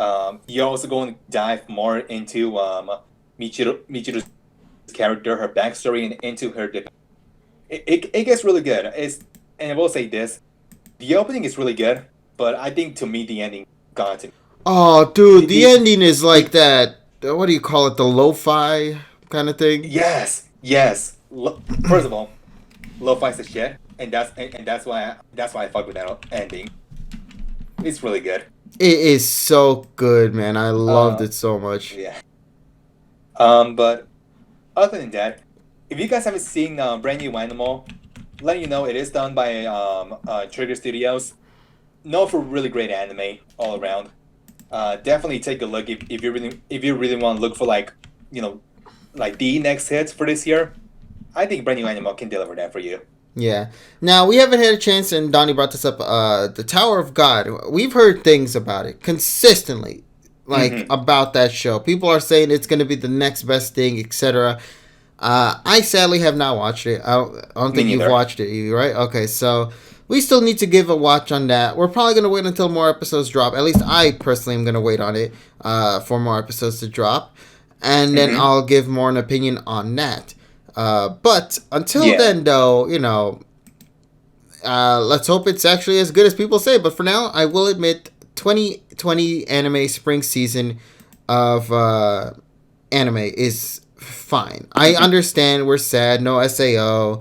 No. No snifu. No snafu. Ugh, that hurts the most. I Damn know, it. man. We were supposed to do a thing. We put a ring on it. Now it's just like we had things in motion. We were ready to end things right now. We were ready to go and be like do reactions to it and all that. Where can you watch BNA? What can you watch Ooh. with BNA? Unfortunately, my friend, you had to do a little bit of internet searching. Yeah, that's as best as I can say. Yeah, it's not on any anime streaming sites, legal streaming sites that you can use. So Yeah, that I'm aware of anyway. Yeah, I think it's on Netflix Japan is what's going on. Yeah, which is similar to like what happened with Beastars, yes, where it was something that came out. I didn't watch it at the time, but I'm watching the dub though. Yeah, and Takagi-san as well. That one hurts the most because they changed the dub cast, if I'm correct. Oh, yeah. Unfortunately, I'm not hearing good things out of the dub cast. So, ugh. Yeah, so that's unfortunate as well. Other than that, though, oh, KG. What? I'm actually surprised we didn't cover this. So just recently, we did get an announcement of a second season of a particular anime. I hope you know what. Oh, yes. I think I know what it is, though. Although my boy, we're finally getting the return of our boy Diablo, our cat girl, and our elf girl. And How to Not Summon the Demon Lord Season 2. That was the biggest what the heck announcement I've seen, man. I did not think that would get a second season. I thought that was a one and done deal. We leave it at that, and that's as far as that story goes. To my surprise to hear that they are actually making a second season for the show. First of all, can't wait to see my favorite characters again. Diablo's so good. God damn. I know. And it's so weird because, like you mentioned, this was one of the most what the fuck anime announcements this year, or probably one of the most what the fuck announcements in anime in your lifetime, probably. Because it just came out of complete nowhere, especially with the recent events of the delays that happened. Why would you think an announcement happened? Yeah, exactly. Yeah, it's like, what? What the hell just happened? You know, and especially when you look at the ending of the first season of How to Not Summon a Demon Lord, you look at that and that looks like that's a one and done thing. That's a conclusion. This my dude gets a happy ending. Exactly, and you can leave it at that. It doesn't need to add more. If you want to add more, you read the manga, and that's normally how series tend to work. So, to our surprise, the fact that they're making a second season either must mean the first one did pretty good to where they're going to invest on a second season, or there's some other things we're unaware of. But at the end of the day, I'm still happy. I'm just still shocked by the revelation that it even happened to begin with. But listen, any more Diablo means more greatness. With Elf Girl, Cat Girl, Night Girl, all the other girls that are going to be showing up in the second season, boy, we are in for a good time. Mm-hmm. And you did bring up a good point, Joey. It could be because it's not as popular as it was back then, but me and KJ, we had this little. You could say this is our little guilty pleasure anime. Yeah. Much like with the mom isekai anime. So. Oh yeah, Log Horizon also was getting a season 3 as well. That was also pretty shocking. To me, the only difference with Log Horizon is that I wasn't really a big fan of the studio change. So that was the thing that threw me off. But other than that, though, Log Horizon getting the third season, if it doesn't have Database as the opening song, we're going to have problems, man. I'm just saying. Right. But I'm pretty happy that we're getting a second season. A lot of people might think that it's just all like fan service, like little action, but no, it actually does have some Yeah, there's actually some good action into this, especially some dark moments in Yeah, this there are series. some brutal moments in some of the episodes, especially with the elf girl, man. You feel bad for her in some episodes. Especially when she gets And brainwashed at one point. that and when the that little demon lolly got brainwashed as well. Oh, dude, And when she snapped when she saw her cat friend like die in front of her, yeah, supposedly anyway, that snap and everything, I was like, damn, that is insane.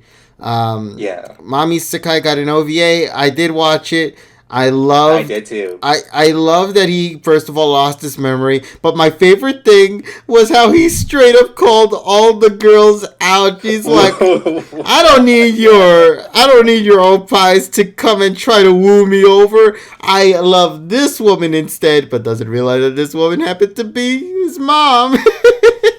And it was so great because, like, I believe he also makes like a flat joke as well. He's like, "What are you even trying to use to sue me?" And she's Yeah. just like in the corner, Jesus. just slouched up because she just got called flat chested, and then the other girl is pissed off because she's like, she's always the one that wants to get the attention, and now she's being neglected here, so she's pissed off Yeah, at the sideline. both girls got called out, and damn, like they're part of the results left after that. Yeah, but Backpack Girl is still best girl though. Let's agree on that.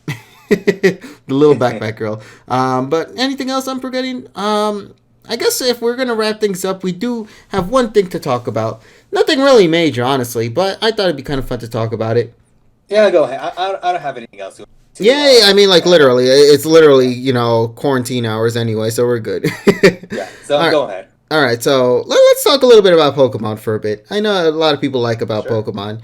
The reason why I want to talk about Pokemon is only because of the fact that the next Pokemon episode is to be airing in just a couple of hours from now, if I'm Yes. correct. And this is a very major episode Mm-hmm. because a lot of people are very, very excited for this upcoming episode of Pokemon because it looks like Ash is going to be getting his next Pokemon in this upcoming episode, or at least that's what fans are hoping it be, because it could Mm-hmm. also be in reality a very bad one if Go gets it as well. We're talking about Riolu. Yeah. And, So, oh boy, I don't know how a lot of people will react if that ends up being Ghost.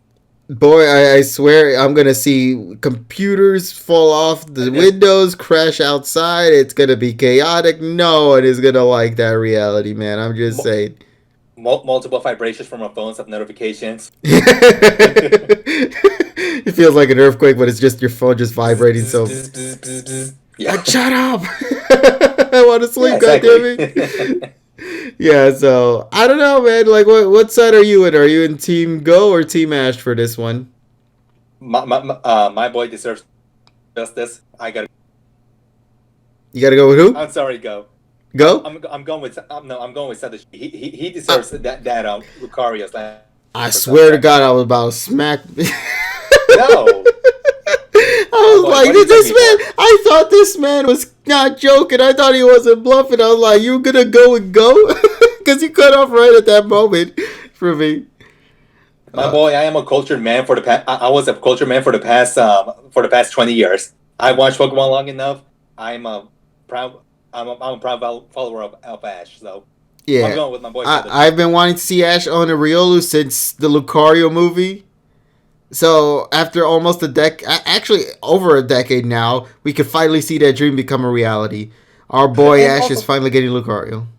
Yeah, and also the reason why I want that reality to go to Ash is just like they could bring back the aura thing and make it canon. You know.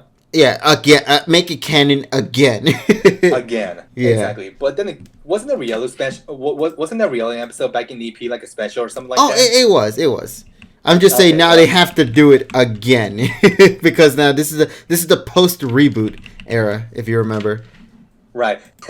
You're funny, P says. I wouldn't necessarily call that the Easter episode because we're getting an egg on Easter Sunday. You know. Oh no, Animal Crossing! I gotta get my eggs. Oh no. All right, but yes, as everybody said, on those in the East Coast, I wish you all a very happy Easter. spend time with your Indeed. friends and family. I mean, you kind of better. I hope you guys are safe. Hope you guys are with your loved ones. Make sure to take care of yourselves. We still are in these troubling times, of course, but don't forget, if you ever need someone to speak with or anything, you'll always have those around you, and we'll always be around as well to make sure we can provide some form of content here for you guys so no one gets bored in any way, shape, or form. At least I hope, anyway. Now, if only they could do something about reactions where we can actually do genuine reactions on Twitch and let that be the new wave. That would be great, though. But until then, had our first reaction. Yeah, we could have. We were set in stone for Thursday, I mean, and that didn't happen. Yeah, but it gave me Sing yesterday for me, so I'll let it slide for now. I'll be a patient boy and wait for the day when season 3 actually comes out, because we don't have a definite date for it yet, sadly. Right, but here's hoping this. First of all, let's hope this whole situation that's going on ends as soon as possible, and here's hoping that our season 3 gets a date as soon as possible. Indeed, man. So, Evie, I guess with that being said, shall we go and take this chance to wrap things up for tonight, then? Yep. All right, then. First of all, thank you everybody so much for being with us here tonight. We hope you guys enjoyed our commentary on a recent season of anime Spring 2020. If there is a show that you would like for us to tackle upon further, or maybe a show that we have yet to talk about in this recent pod, please let us know. It could be on social media, like on Twitter. You can follow me at KG Prestige, and you can follow my boy Alpha Evie at Alpha Evie, which is also in the friends segment down below. So make sure to go and check that out. Follow us there so you can be notified whenever we're going to be doing anything later down the road. If you haven't yet, make sure to follow us here on Twitch to be notified whenever we're going to be doing anything moving forward here on the channel. And also, don't forget, if you do have yourself a Twitch Prime account or Amazon Prime, I don't even know what the hell the thing is now lately, or if you'd like to help out the channel, make sure to go and subscribe. It helps out, and you can also get yourself a nice little cute Ruby emoji as well, so you can get some benefits out of it as well. So thank you once again, everybody, for being with us here. Digimon subs are up. Well, I know what I'm about to do right now, so same here. All right, then let's go and watch a new episode, boys. And we'll talk with all of you guys later in whatever video we make. Take care, everybody, and as always, have yourself an awesome day. Dun dun dun dun dun dun dun dun dun dun dun. Dun, dun, dun, dun, dun, dun, dun, dun, dun, dun. That was my best impression,